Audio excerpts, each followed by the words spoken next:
मोदी है तो मुमकिन है या नमकीन है हे देशाच्या जनतेनं ठरवलंय. ती दंतकथा नाही तर सत्यकथा आहे. पंतप्रधान नरेंद्र मोदीजी 3 वेळेला निवडून आले. संजय राऊत तुमच्या पक्षाची जंतकथा झालेली आहे. पोटात जसे जंत वळवळतात तसं तुम्ही वळवळतायत हे देखील महाराष्ट्राने बघितलंय. ज्या पद्धतीनं महिला आरक्षण विरोधी भूमिका तुम्ही घेतली आणि महिला आरक्षणाचं विधेयक संसदेमध्ये पाडण्याचं काम उभाटा गटाने केलं. लाडक्या बहिणी तुम्हाला माफ करणार नाहीत. रस्त्यावर उतरून तुम्हाला धडा शिकवतीलच, पण येणाऱ्या निवडणुकीमध्ये जसं मागच्या विधानसभेला तुमचा सुपडा साफ करण्याचं काम लाडक्या बहिणींनी केलं, आता देखील या लाडक्या बहिणी तुमचा सुपडा साफ केल्याशिवाय राहणार नाही.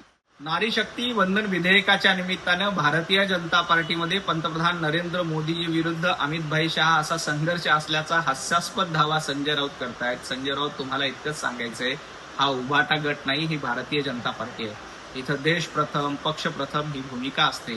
तुमच्यासारखं एकमेकांच्या गचुंडीला धरणं, एकमेकांच्या कॉलरला धरणं आणि आदित्य ठाकरे विरुद्ध संजय राऊत, आदित्य ठाकरे विरुद्ध उद्धवजी ठाकरे, प्रियंका चतुर्वेदी विरुद्ध संजय राऊत असा सामना या पक्षामध्ये होत नाही. तुम्ही आणि आदित्य ठाकरेंनी एकमेकांच्या गचुंडीला धरलं होतं हे महाराष्ट्राने बघितलंय.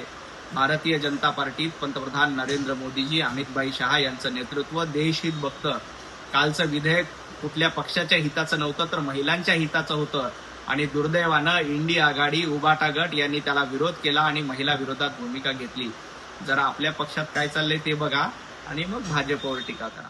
उभाटा गटाच्या नेत्या माजी खासदार प्रियंका चतुर्वेदी यांनी महिला आरक्षण विधेयकावर उद्धवजी ठाकरे, संजय राऊत यांना आरसा दाखवला.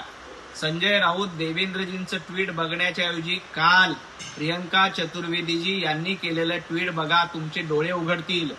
महिला आरक्षणाचं समर्थन करण्याचं काम प्रियंका चतुर्वेदीजी यांनी केलं. त्यांचे मनापासून धन्यवाद आणि अभिनंदन करतो की त्यांनी देश हिताची भूमिका घेतली, नारी शक्तीच्या हिताची भूमिका घेतली. संजय राऊत, तुम्हाला नारी शक्तीचा अभिमान नाही, तुम्हाला मातृशक्तीबद्दल आदर वाटत नाही, म्हणून तुम्ही काल या विधेयकाला विरोध केला. प्रियंका चतुर्वेदी यांचं ट्विट वाचा आणि ते जरा हिंमत असेल तर रिट्विट करा आणि मग इतरांवर बोला. ज्या पद्धतीनं नारी शक्तीचा अपमान करण्याचं काम तुम्ही केलंय, देशातील नारी शक्ती तुम्हाला माफ करणार नाही. महिला आरक्षणाच्या निमित्ताने उत्तर विरुद्ध दक्षिण हा संघर्ष संजय राऊत तुम्हाला आणि इंडी आघाडीला निर्माण करायचा आहे. या विधेयकामुळे दक्षिणेतल्या राज्यावर अन्याय होत नव्हता, तर उलट दक्षिणेतल्या राज्यातील खासदारांची संख्या वाढणार होती. परंतु तुम्हाला दक्षिणेतल्या राज्यांचं हित नको होतं, त्यामुळं दक्षिणेतल्या राज्यांची खासदारांची संख्या वाढणारी तुम्ही रोखली आणि या विधेयकाला विरोध केला. तुम्हाला उत्तर विरुद्ध दक्षिण असा संघर्ष करायचा आहे.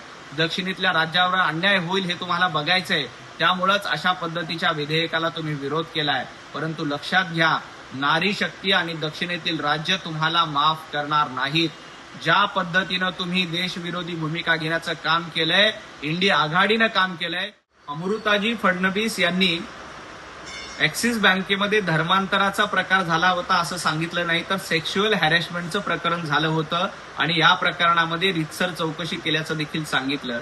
संजय राऊत, सेक्शुअल हॅरेसमेंट बद्दल जर का बोलायचं झालं तर पाटकर फाईल्समध्ये तुम्ही कशा पद्धतीनं एका महिलेवर अन्याय करण्याचा प्रयत्न केला, कशा पद्धतीने एका महिलेला शिवीगाळ करण्याचा प्रयत्न केला, या पाटकर फाईल्समध्ये आणि त्या पाटकर फाईलच्या ऑडिओमध्ये महाराष्ट्राने ऐकलंय. अमृताजी फडणवीस यांनी ऍक्सिस बँकेमध्ये असताना जी सेक्शुअल हॅरेसमेंटची केस झाली होती त्या प्रकरणामध्ये चौकशी झाल्याचं देखील सांगितलं आणि ते प्रकरण पूर्ण चौकशीचं झालं. परंतु या टीसीएस प्रकरणामध्ये उद्धवजी ठाकरे यांची भूमिका काय? ज्या पद्धतीनं महाराष्ट्रामध्ये धर्मांतराचं प्रकरण सुरू आहे त्याबद्दल उद्धवजी ठाकरे मूग गिळून गप्प आहेत, त्याच्याबद्दल चकार शब्दाने बोलत नाहीत. संजय राऊत, एकदा सांगा उद्धवजी ठाकरेंना त्यावर बोलायला. आणि पाटकर फाईल्समध्ये कशा पद्धतीनं तुम्ही धमकी दिली होती हे देखील महाराष्ट्राने बघितलंय. जरा पाटकर फाईल्सकडे लक्ष द्या, ते बघा.